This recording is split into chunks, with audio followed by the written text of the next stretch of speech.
Oke, adik-adik, selamat pagi semua. Hari ini Abang akan buat ringkasan pembahasan tentang konflik sosial, ya. Sebelum nanti kita bahas lebih dalam lagi di pertemuan ke-10 tentang sosiologi atau pertemuan sosiologi yang ke-10. Nah, masih bersama Bang Marolop Sitorus. Adik-adikku, tentang konflik sosial. Jadi setiap hari atau kita sebagai makhluk sosial kan menghadapi yang namanya konflik. Atau di dalam teori perubahan sosial juga dikatakan, teori konfliknya, bahwa manusia itu akan mengalami konflik. Jadi kita ada masanya menghadapi konflik. Atau ada masanya kita akan berkonflik. Ya.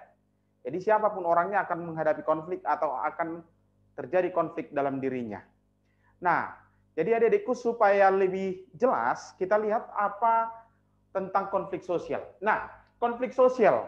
Yang pertama kita lihat dulu pengertiannya. Konflik itu berasal dari bahasa Latin,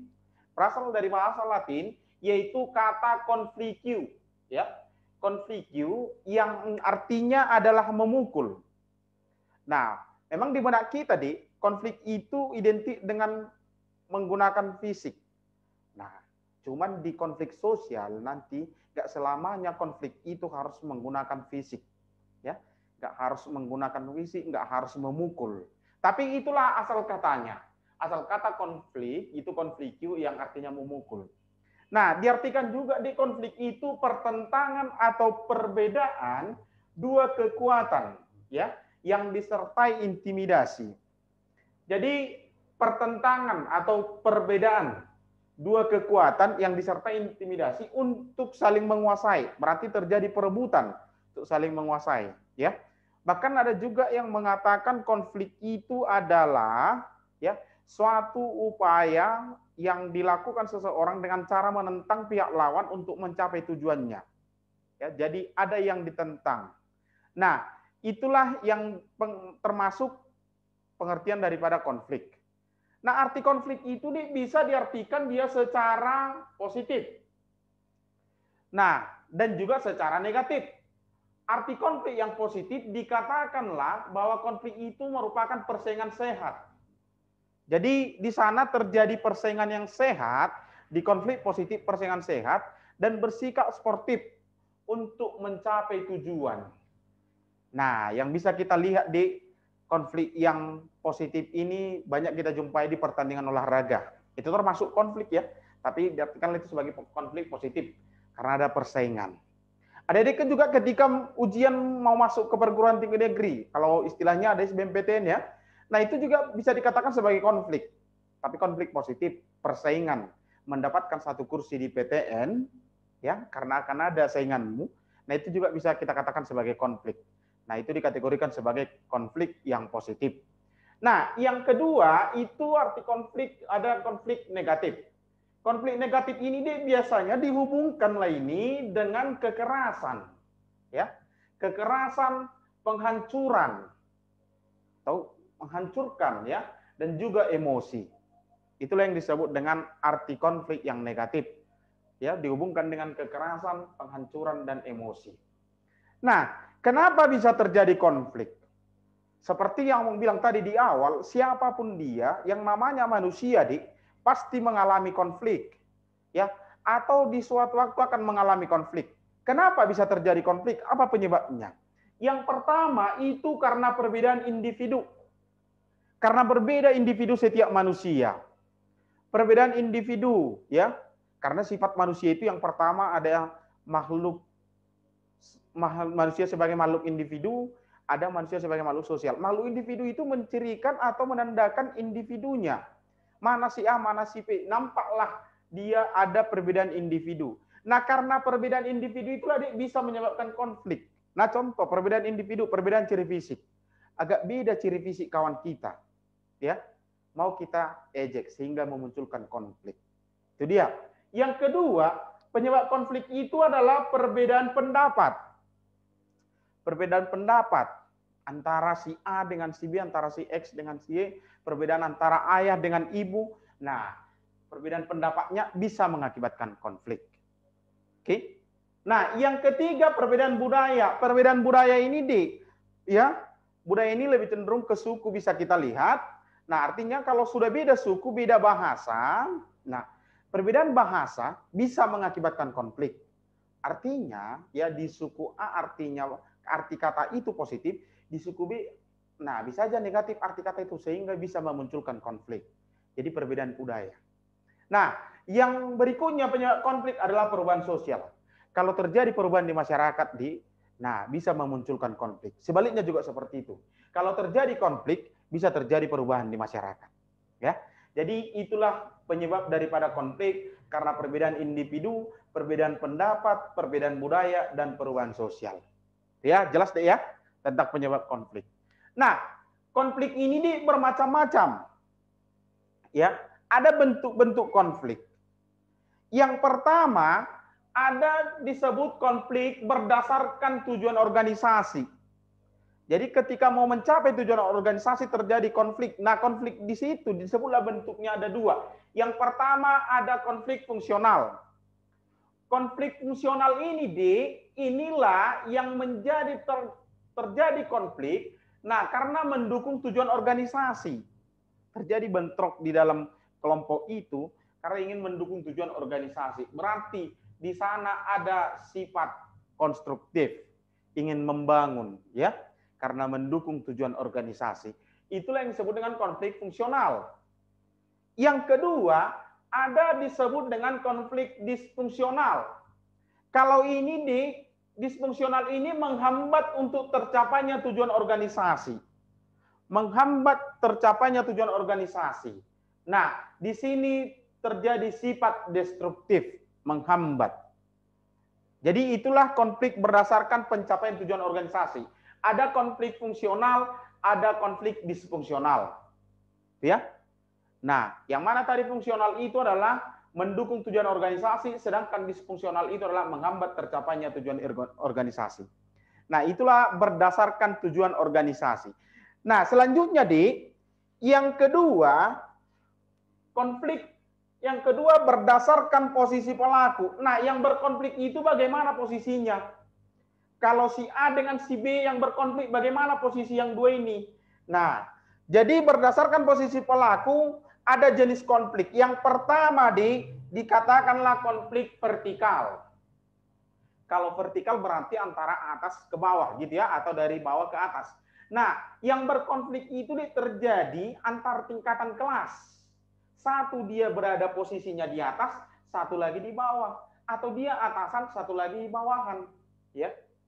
Nah, karena perbedaan antar atasan atau bawahan. Itu dia konflik vertikal. Contoh konflik vertikal itu apa? Nah, bisa aja terjadi konflik antara manajer perusahaan dengan karyawan. Manajernya itulah yang posisinya di atas, bawahan itu adalah karyawan itu adalah sebagai bawahan. Berarti terjadi konflik posisinya atasan dengan bawahan. Ya. Nah, kalau di sekolah mungkin terjadi konflik antara guru dengan murid. Guru itu sebagai atasannya, murid itu sebagai bawahan. Itu dia yang disebut dengan konflik vertikal. Yang kedua, berdasarkan posisi pelaku, ada dia konflik horizontal. Kalau ini posisi yang berkonflik itu sejajar. Ya. Nggak ada atasan, nggak ada bawahan, sejajar dia. Di masyarakat, sejajar posisi mereka yang berkonflik itu. Nah, ini biasanya kalau dalam berdasarkan posisi pelaku terjadi konflik antar agama. Karena agama itu sejajar di dalam masyarakat. Konflik antar suku. Nah, itu sejajar di masyarakat. Suku A, suku B itu sejajar. Agama A, agama B itu sejajar. Jadi konflik antar agama, konflik antar suku. Nah, itu posisinya adalah konflik horizontal. Tapi hati-hati, bisa nanti konflik agama ini terjadi dalam posisi pelaku dan ada nanti dalam aktivitas. Konflik dalam aktivitas. Ya. Lihat aja nanti kalau ditanyakan di mana dia, apakah berdasarkan posisi pelaku yang ditanya atau berdasarkan aktivitas manusia. Gitu ya. Nah, itu konflik horizontal. Yang ketiga, berdasarkan posisi pelaku, ada dia konflik diagonal.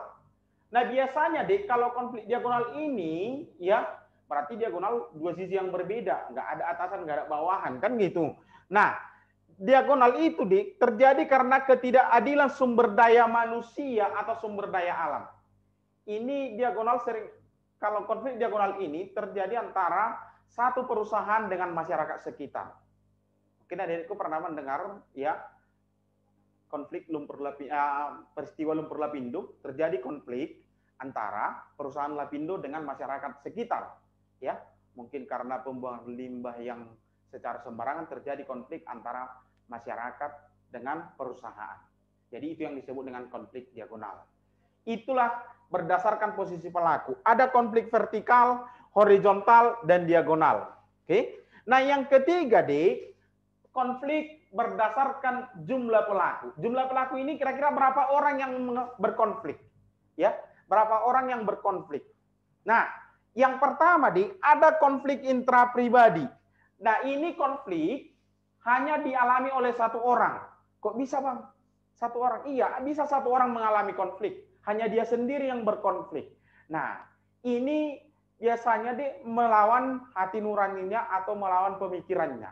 Terjadi karena ya perbedaan ya atau ketidakseimbangan antara kemauan dan kemampuannya untuk mencapai tujuan.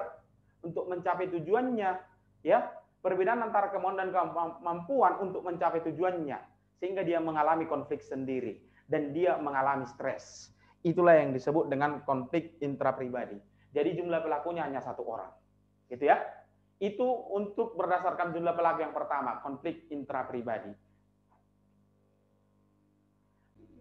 Ya, jadi itu konflik berdasarkan jumlah pelaku yang pertama tadi intrapribadi. Nah, yang selanjutnya konflik antar individu.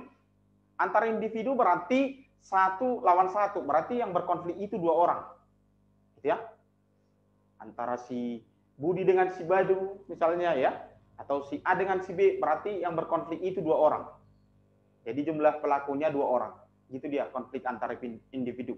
Nah, yang ketiga berdasarkan jumlah pelaku ada konflik antar kelompok. Berarti grup lawan grup gitu ya. Enggak dua orang lagi, sudah lebih dari dua orang yang berkonflik. Jadi itu yang disebut dengan konflik berdasarkan jumlah pelaku. Bisa yang berkonflik satu orang, bisa dua orang, lebih dari dua orang. Ya, intrapribadi, antar individu, dan antar kelompok. Itu berdasarkan jumlah pelaku. Yang keempat, bentuk konflik itu berdasarkan aktivitas manusia. Nah, di mana manusia itu pasca berkonflik? Ya, di bidang mana? Jadi terbagi berdasarkan aktivitas manusia ada konflik di bidang ekonomi. Ya. Di bidang ekonomi atau disebutlah itu konflik ekonomi. Ada konflik di bidang politik, ya, berarti konflik politik lah itu. Di bidang budaya, konflik budaya. Di bidang pertahanan, biasanya perang antar negara, ya, konflik pertahanan. Dan konflik agama, ya, konflik agama. Jadi ingat, bisa saja konflik agama itu tadi abang bilang bisa berdasarkan aktivitas manusia dan berdasarkan posisi pelaku. Kalau dia posisi pelakunya horizontal bisa konflik agama, ya. Kalau dia aktivitas manusia bisa ada juga ditemukan konflik agama. Nah, itulah bentuk-bentuk daripada konflik. Ada berdasarkan tujuan organisasi, berdasarkan posisi pelaku, berdasarkan jumlah pelaku dan aktivitas manusia, ya. Nah, selanjutnya adikku, konflik ini bisa diselesaikan. Ya, konflik itu bisa diselesaikan. Ada beberapa istilah yang dilakukan untuk mengupayakan penyelesaian konflik. Nah, upaya penyelesaian konflik disebutlah itu dengan istilah akomodasi. Kalau adik-adik kita belajar interaksi, akomodasi ini masuk dalam bentuk interaksi, bentuk secara asosiatif, ya. Ada akomodasi. Nah, akomodasi itu upaya penyelesaian konflik. Bagaimana konflik diselesaikan? Ya, ini beberapa bentuk penyelesaian daripada konflik atau upaya penyelesaian konflik. Yang pertama ada genjatan senjata. Genjatan senjata. Nah, biasanya ini sering dipakai di dalam perang. Ya. Penangguhan permusuhan untuk waktu tertentu. Nah, biasanya genjatan senjata ini hanya beberapa waktu dipakai atau hanya beberapa jam, ya. Nah, jadi ini digunakan genjatan senjata ini perhentian konflik atau peperangan dalam sementara waktu. Nah, biasanya digunakan untuk mengurus korban karena peperangan, ya, mengurus yang luka-luka atau yang sudah meninggal supaya dikuburkan, itulah yang disebut diberhentikan sementara waktu. Nah, itu disebut dengan proses gencatan senjata. Ya, gencatan senjata. Nah, yang kedua, ada disebut penyelesaian konflik arbitrasi. Nah, ini penghentian konflik oleh pihak ketiga, di mana pihak ketiga di sini berhak memberikan keputusan. Karena sudah disetujui oleh kedua belah pihak yang berkonflik. Berhak memberikan keputusan. Ya. Karena ada juga melalui pihak ketiga, itu namanya mediasi. Tapi di sini pihak ketiga nggak berhak memberikan keputusan. Dia hanya sebagai mediator aja. Jadi arbitrasi dengan mediasi itu sama-sama penyelesaian konflik melalui pihak ketiga. Cuman di arbitrasi tadi pihak ketiganya mengikat, berhak memberikan keputusan, sedangkan di mediasi dia tidak mengikat, ya, tidak berhak memberikan keputusan. Dia hanya sebagai mediator saja. Nah, itu dia bentuk upaya penyelesaian konflik, arbitrasi dan mediasi. Yang keempat, ada penyelesaian konflik melalui adjudikasi. Ini melalui jalur hukum. Melalui jalur hukum atau pengadilan.